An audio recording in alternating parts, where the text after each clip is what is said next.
I didn't unmute my mic. Sorry about that, everybody. I'll say all that again. That was my mistake. I'm a little bit new to streaming, so I apologize.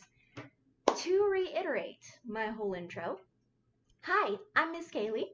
I'm joining you today to talk about some amazing magical creatures. Mr. Adam is going to be back tomorrow to continue and conclude your adventure in Greece. So look forward to that. Tune in for that. This is not a permanent change. This is just for today. Okay? So we are going to talk about some crazy real life creatures that maybe mythology was based on. Maybe you can make your own new mythology. Maybe you can make your own new fantastic stories with these creatures. I want to give you some inspiration. I want to give you a little bit of guidance on how to make really interesting monsters. Okay? Not all monsters are scary, as you'll see. I've got a lot of cute things today. So, let's hop in. Okay. So I have today for you, we're going to start with sloths. Now, sloths might not seem all that interesting. Am I right? They're just sloths. They move slow. Maybe they're kind of cute. I like them on a t-shirt sometimes. But what's cool about sloths? Sloths are amazing. Okay? Sloths are so cool. Way back, prehistoric times, like 300 million years ago, we had, there were a bunch of different kinds of sloths. There were these gigantic ground sloths that were like 10 feet tall. They ate out of trees like giraffes. Okay? They were way bigger than a person. They were enormous. They were so cool. They played the role that like elephants and giraffes do in Saharas today. They were so cool. They were enormous. We think that maybe weather changes got the better of them, and that's why they're not around anymore. There were even aquatic sloths. They lived like manatees or like iguanas. They would live near the ocean, and they would go and dive down. And these guys were huge, right? They were like a sheep or like a I'm trying to think of an animal that's the right size, like a really big dog or like almost like a cow. They were big, okay? And they would go into the water and they would go and eat all of the plants from the bottom of the water. So cool. They had like webbed feet and everything. There were a bunch of bazillion different kinds of sloths. Today, we only have two, and they're really interesting because this guy is a two-toed sloth. So he literally has two toes that he climbs with on both of his feet. Now, he is different from here's an extra cute baby two-toed sloth. I really like two-toed sloths. They're so cute. And when they make sounds, they just go, ah! It's adorable. Okay, look up a video. Baby two-toed sloths. Fantastic. Okay, so these guys have two toes. Their face looks a particular way. This guy is a three-toed sloth. So he literally, like the two-toed sloth has two toes to grab with. The three-toed sloth has three. And that's how they climb on things. You can even see them if you look close. These guys, in my personal opinion, not quite as cute. I think they look a little weird. I mean, I don't like them as much as a two-toed sloth, but that's just my personal opinion. So the crazy cool thing about the two-toed sloths and three-toed sloths is that these guys look really similar, right? They're basically the same animal. They climb trees. They live in trees. They only come down to go to the bathroom on the ground, right? They eat the same stuff. They even live in some of the same areas. But these two species of sloth evolved completely independently of each other. They never met when these species were evolving from those prehistoric sloths that we talked about a minute ago. They grew up in different places, and as the species changed, these two different types of sloth evolved to have the exact same body type and the same kind of shape of face and the same behaviors, which is really unique because usually if two different groups of animals live in two different places, they're gonna evolve to be different types of animals, right? But no, sloths, they're just like, we both like this way and that's how we're gonna be. Oh, you mean there's somebody else like me? Cool, I didn't know. Blows my mind. Okay, So next up, we got some fluffy things today. This is a tree kangaroo. Now these are weird, and you might have heard of these. They live in Australia with regular kangaroos, but they're evolved to live in trees. They can jump like 30 feet from tree to tree. They're crazy jumpers, okay? They look cool like this guy, but they can also look real pudgy and fluffy and happy like this guy. And they're, oh, I just want to squeeze his cheeks, right? Now, the cool thing about these guys that's really unique, they have this particular behavior. So, what happens to you when you get hot? Think about really hot day, you got some ice cream. What's happening to your body?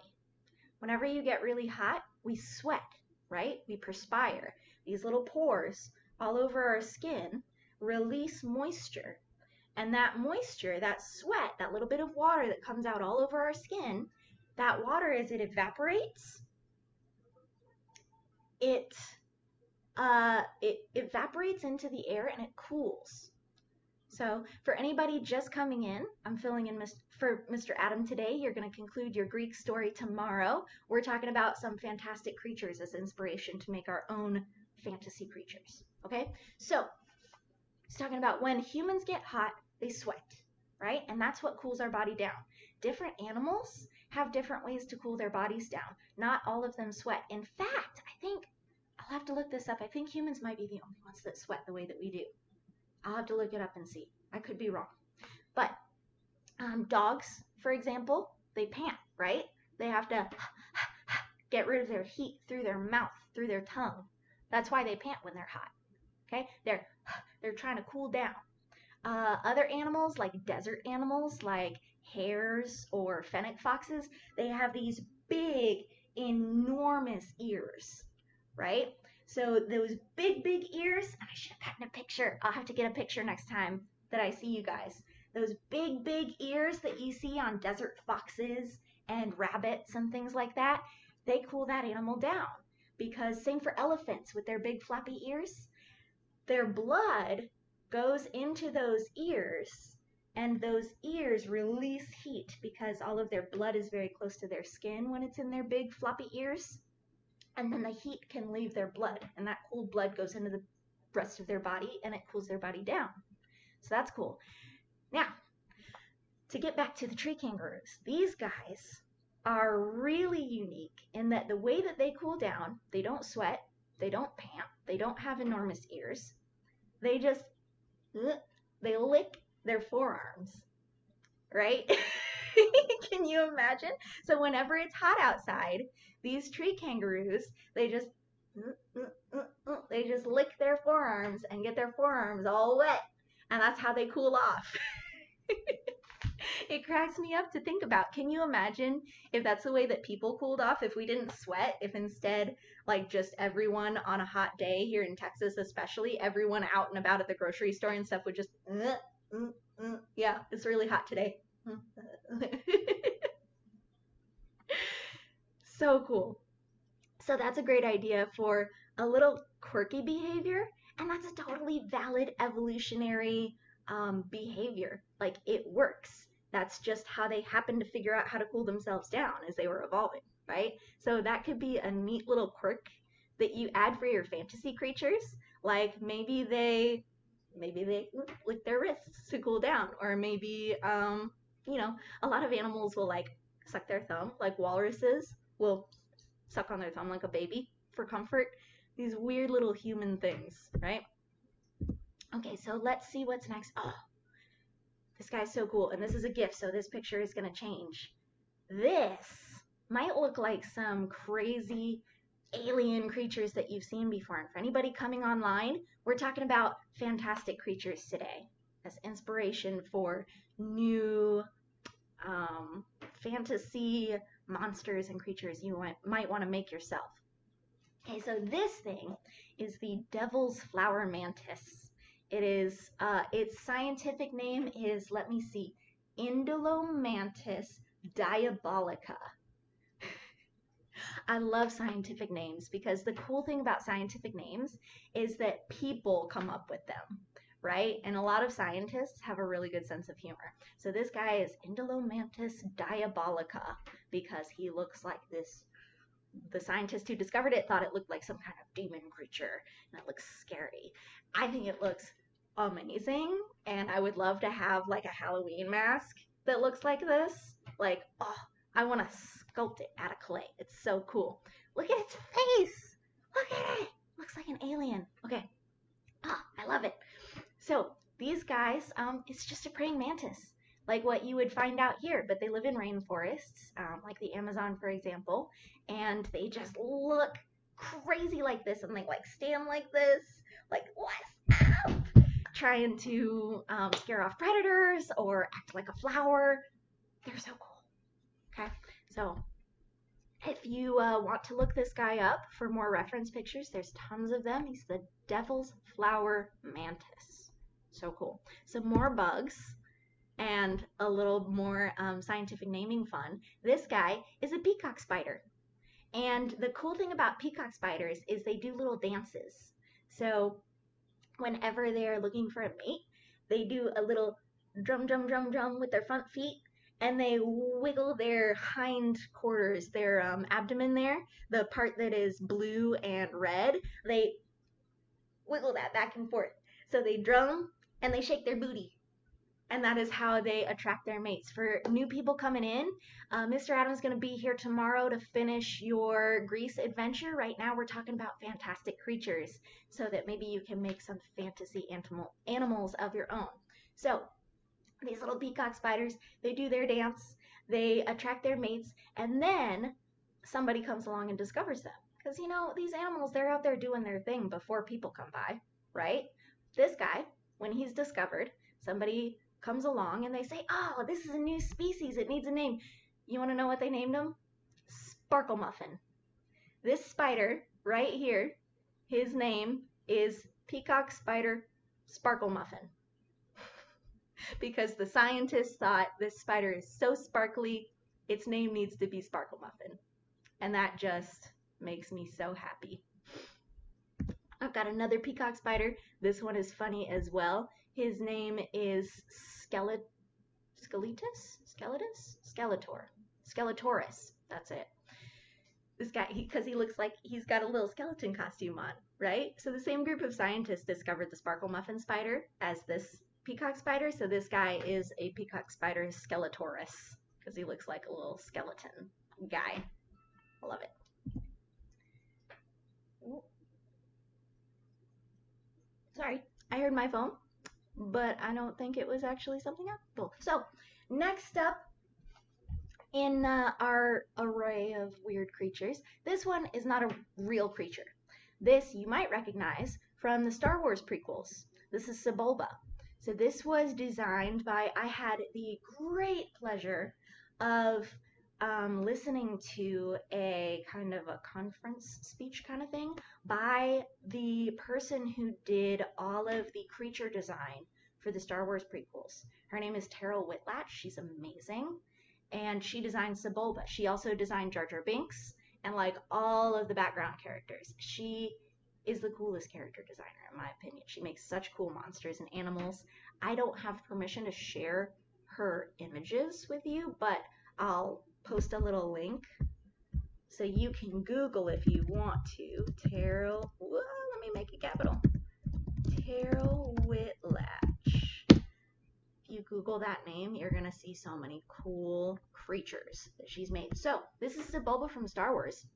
One of the cool things that this artist does with her characters is she takes a lot of inspiration from real creatures, just like we're talking about today. So this guy, whoop, there we go.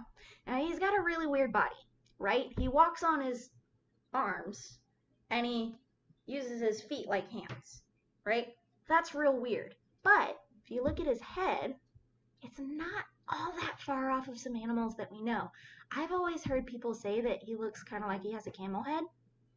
I see that, but I always thought that he looked more like a bat. I can't say why I felt that way until I discovered this guy. This is a hammerhead bat. So like there's hammerhead sharks that have the crazy funny head, which is a different story all on its own. It's another amazing one I might have to talk about later, with their eyes on the sides, right? This is a hammerhead bat. They've got this huge, huge nose. And it's got all these like crazy little skin folds at the front around his nose and mouth. They have a really good sense of smell. I just think they're so cool. Look at his little ears. Like, oh, but this could also be a scary creature, right?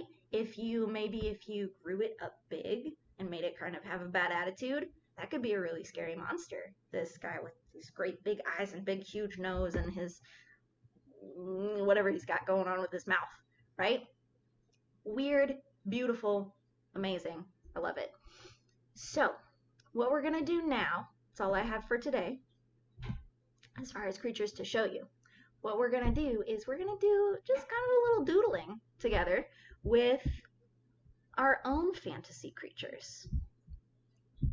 So I have, on my computer, I have pulled up sketch.io. It's the same online drawing software that Mr. Adam always uses when he is drawing. Just in case you're wondering, I happen to be married to Mr. Adam. That's why I'm filling in for him today, and I'm sitting in his same seat. It's because we live in the same house because we're married. But I also teach classes for new minds, in case you don't already know me. Let's see, where is my pen? There it is. So, I'm going to just like, I don't know, looking at these creatures always makes me feel really creative. I want to like splice them together, right? Maybe really like that tree kangaroo and his little, oh, my color is wrong. I want black. There we go. I like his little puffy cheeks. Whoops. Those are a little more like cat cheeks, aren't they? I don't like that. I'm going to start over. There we go. So his little puffy cheeks. And he had his little, this is going weird over here for me. I don't know if my tablet is crooked or what's going on. Maybe I'm just out of practice. It's been a while since I last drew with a tablet. There we go. He had his little, I'm going to give it hammerhead bat ears. I really like those straight out floppy ears, right? Almost kind of like Yoda, like baby Yoda. Oh my gosh, one of my favorite things, favorite creatures from like fantasy film, baby Yoda. Love him. Okay, so I got my little puffy cheeks. I got my little puffy face. I got my flat ears. Maybe I'll give him like a head thing, like from the devil flower mantis. Maybe he'll have a little whoop antenna. This is looking a little goofy, but that's okay. Maybe he's a nice monster fantasy creature. Maybe he's looking like he kind of doesn't really want to hear it right now. It's looking like he's tired and he wants to go to sleep like a sloth. Maybe I want to give him some teeth.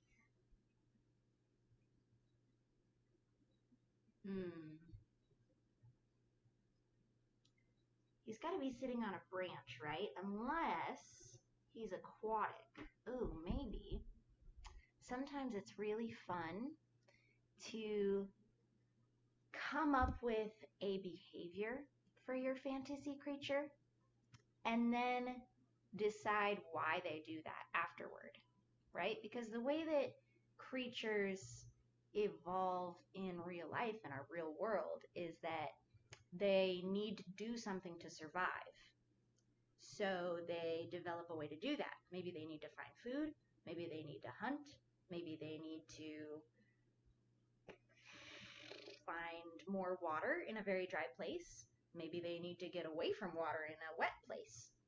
All kinds of things that we have to do to stay alive on our crazy, crazy planet.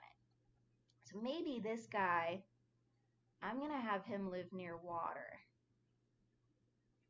What's going on with my pen? Hold on. Something's wrong.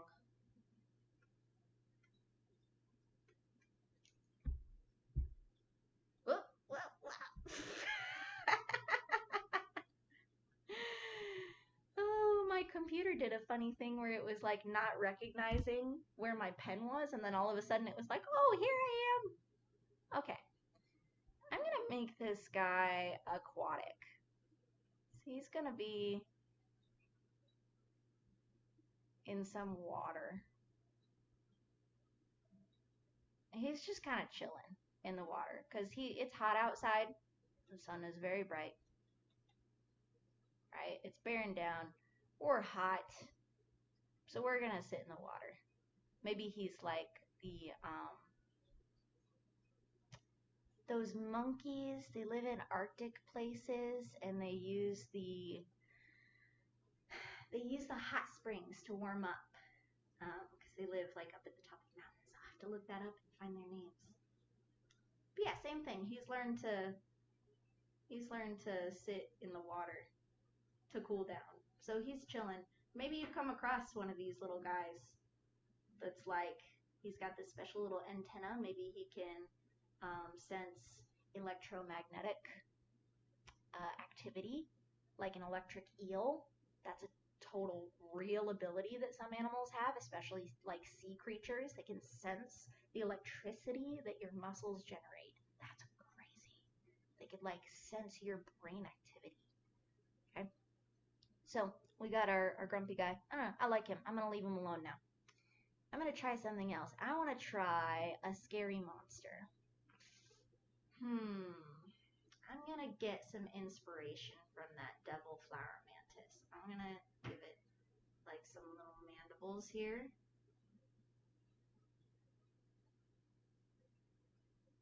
There we go. He's got scary teeth. That's going to be all there is to his mouth. But for the rest of him, I'm going to give him this crazy big alien head. And these big alien eyes. What is up with my tablet over here? Something is wonky. I don't like this eye. There we go. So he's got big alien eyes. He's got his antennas. But then I want to make something fuzzy about him. Maybe he's got a body like a sloth. Maybe he lives upside down. Maybe his head is upside down. And he lives all upside down like a sloth. I'm going to give him two toes because I like two-toed sloths better. Oh no, he's got this giant head with a big body. Or giant head with a tiny body, rather. What would you think if you came across this creature and he just like yelled at you? He was just like, ah, get out of my tree! Would you run away? I would. I'm gonna give him a tail. Like a prehensile tail. Prehensile means it can grab stuff.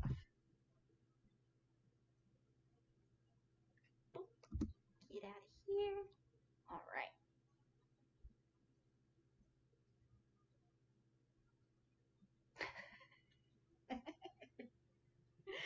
Sometimes what you come up with is going to be really goofy at first. But you know what? Sometimes it's the goofy stuff that ends up being really cool or really scary. Here's something neat to think about when you're designing your monsters, especially if you want them to be scary. This is the uncanny valley. So I haven't actually drawn it yet. Let's see. There's this thing in filmmaking and video games, and whoa, that's leaning a different way than I wanted it to. filmmaking and video games and even our really old stories like stories of vampires and zombies. Okay. So if we draw this line, this way is how human something is. So like over here, let's say like a teddy bear.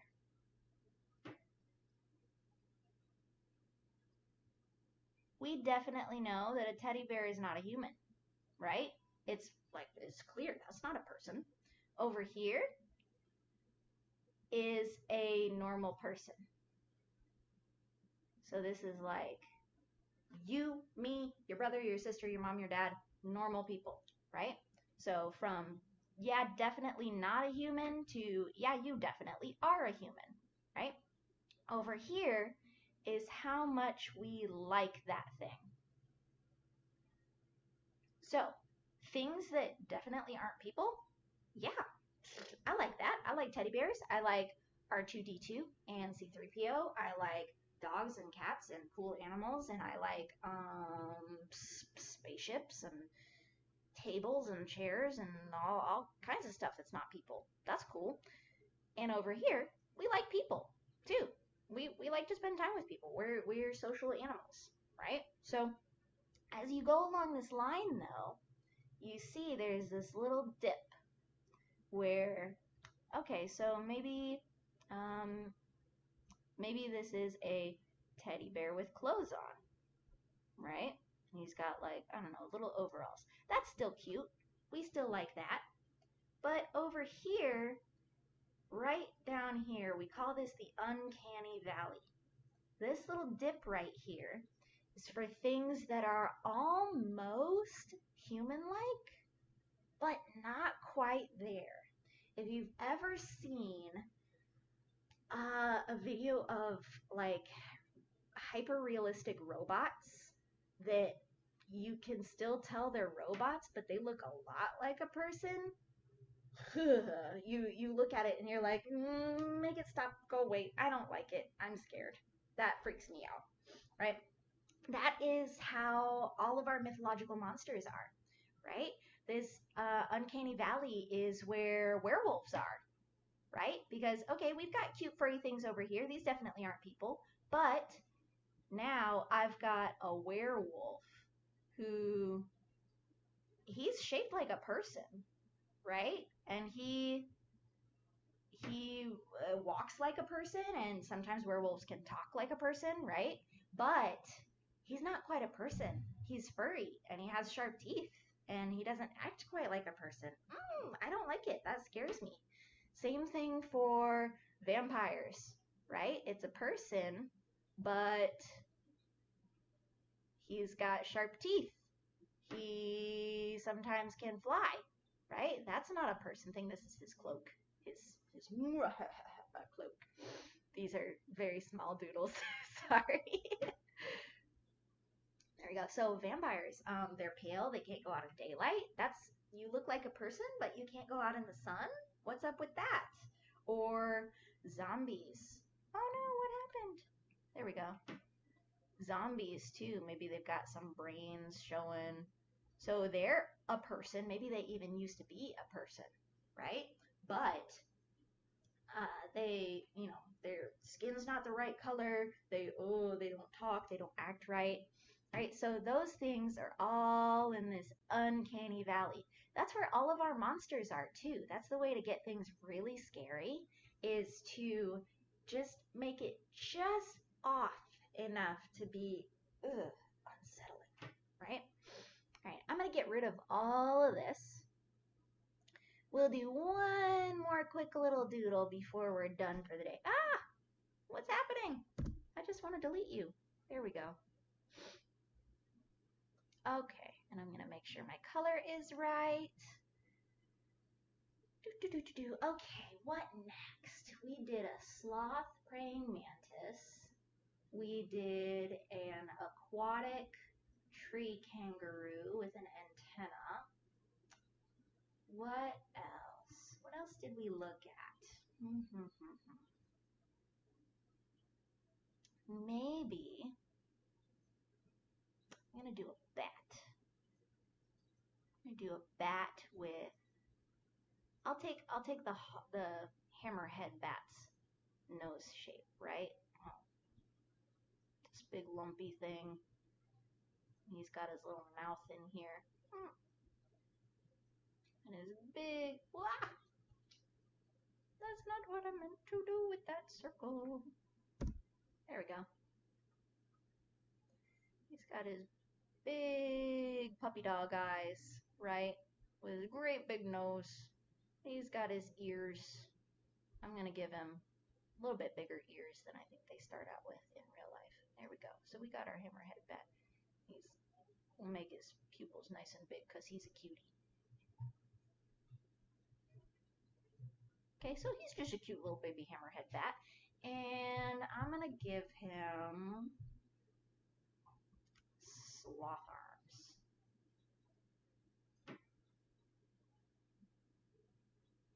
Maybe I'll give him three-toed sloth arms. So now we've got this hammerhead bat thing. He's got sloth arms, but I want to mix it up even more. Maybe wings. No, yeah, I'll give him praying mantis wings. So imagine these are like bug wings. Right, and he's got, maybe he has tiny legs like Sebulba. Maybe he, maybe he relies on his arms to get around. Maybe he walks on his hands as he's walking around. Or maybe he just flies everywhere. That could be. Maybe he's got little antennas. I like antennas. They're very cute. What about his tail? Does he have a tail? Not all animals have tails. Most of them do, though. Most non-human animals have tails. I'll give him a little bear tail. Just a little poof. Oh, man. This looks like something that you would, like, find in your travels, like, as a baby, and he's, like, this helpless little thing, and you have to, like, get him back to his mom, right? And he's just, like, ah! It's, like, your little thing you have to take care of for this trip. Almost like Cerberus yesterday, right? Okay.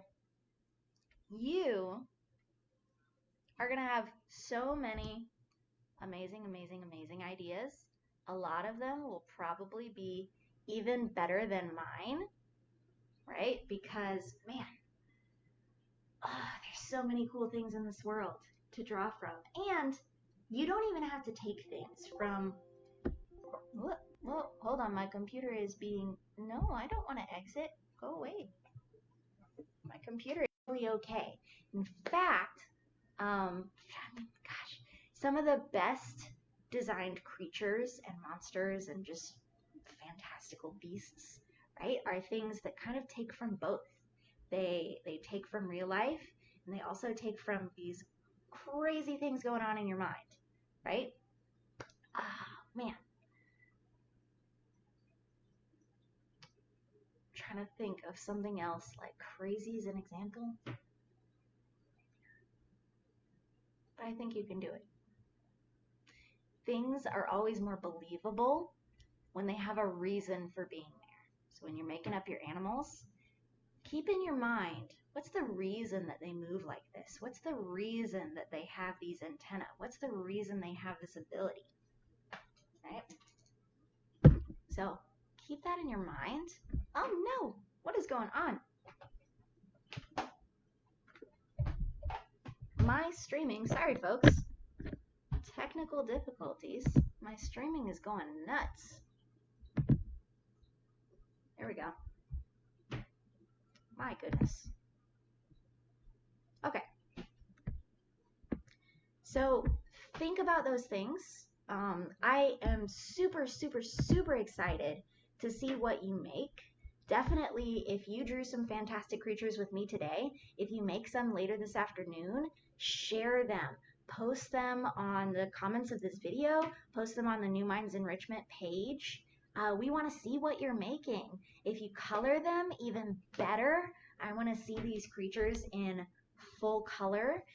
Doesn't matter your art skill, doesn't matter if you saw my doodles, they were really cartoony, right? And I know a lot about art. Sometimes I just want to doodle cartoony things. That's okay. Sometimes you want to make things look really real. That's okay too. Whatever you like, please share it with us because, oh my gosh, I'm so excited to see what you made. For real. I'm going to leave you for today. Thank you for tuning in to Real Inspired Learning for everyone. Remember to always pursue your passions until they become your talents. Everything you do, whatever you want to do, you can. You can turn your passions into talents, even if you don't have innate ability. It's practice, practice, practice. Just make more stuff, right? You guys are amazing. Thank you for joining me today. Thank you for looking at these amazing creatures on our planet with me. Remember, tomorrow, Mr. Adam is going to be back for you to continue and conclude your Greek adventure with Heracles. Heracles? I think we're going with Heracles. I know he goes by both sometimes. You might see some more crazy monsters from Greek mythology. I'm excited about that too. You have a fantastic, wonderful day. Mr. Walter is going to be here online in 20 minutes with Around the World with Mr. Walter. If you want to tune into that, I don't know where he's planning to go today. We'll see. Maybe he'll show you some places where crazy animals live. Thank you again for joining me. Thanks for joining our Real Inspired Learning, and you have a great day. I look forward to seeing your drawings and seeing you again. Bye!